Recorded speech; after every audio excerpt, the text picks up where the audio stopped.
Definition of money bill, जल्दी से बताइए इस क्वेश्चन का answer. Definition of money bill, money bill की परिभाषा आपके कॉन्स्टिट्यूशन के किस आर्टिकल में है, बताइए जल्दी से। ओके 110, वेरी गुड, बिल्कुल सही है, आर्टिकल 110। 110 में क्या है, मनी बिल। मनी बिल कौन सा बिल मनी बिल होगा, ये कौन डिसाइड करता है, तो ये डिसाइड करते हैं आपके स्पीकर ऑफ लोकसभा, लोकसभा के अध्यक्ष। मनी बिल हमेशा कहां पर प्रेजेंट होगा, तो ये हमेशा लोकसभा में प्रेजेंट होता है। लोकसभा से ये पास होकर कहां पर जाता है, राज्यसभा में। राज्यसभा ओनली इसको 14 डेज तक यानी कि 14 दिन तक अपने पास रख सकती है।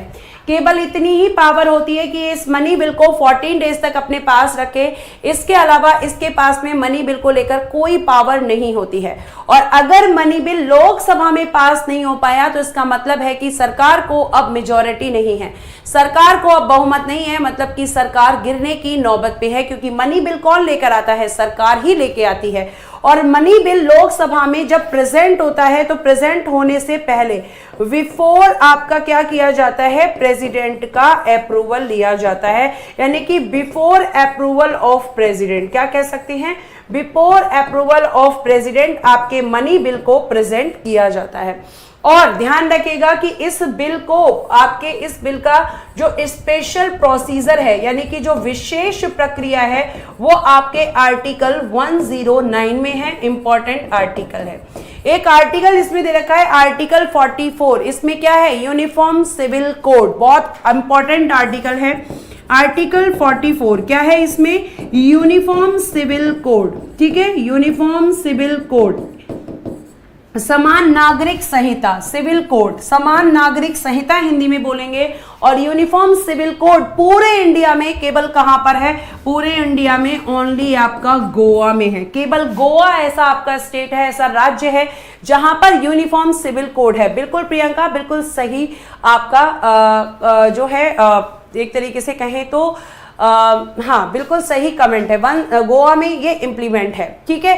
नेक्स्ट हम देखते हैं, नेक्स्ट आपका क्या है, नेक्स्ट देखिए, भारत में 2 सदनों वाली पहली निर्वाचित संसद किस वर्ष में अस्तित्व में आई थी, मतलब कि फर्स्ट मीटिंग आपके पार्लियामेंट की कब हुई थी। Priya very good morning, very very good morning Priya, sorry good evening, really sorry, good evening guys, good evening Priya. Okay Negi कह रहे हैं कि बी, जल्दी से भाई वीडियो को लाइक एंड शेयर करें ताकि आपके और भी फ्रेंड्स यहाँ पे जुड़ सकें। ओके बी आंसर आ रहा है, बिल्कुल सही है। और दोनों आपकी, चाहे लोकसभा की बात करें चाहे राज्यसभा की, इन दोनों की जो मीटिंग हुई थी वो 13 मई 1952 को हुई थी, ठीक है। आपको अच्छे से पता है कि 1952 में हुई थी। अगर मैं बात करती हूँ लोकसभा की, तो लोकसभा आपका आर्टिकल 81 में है और राज्यसभा आपका आर्टिकल 80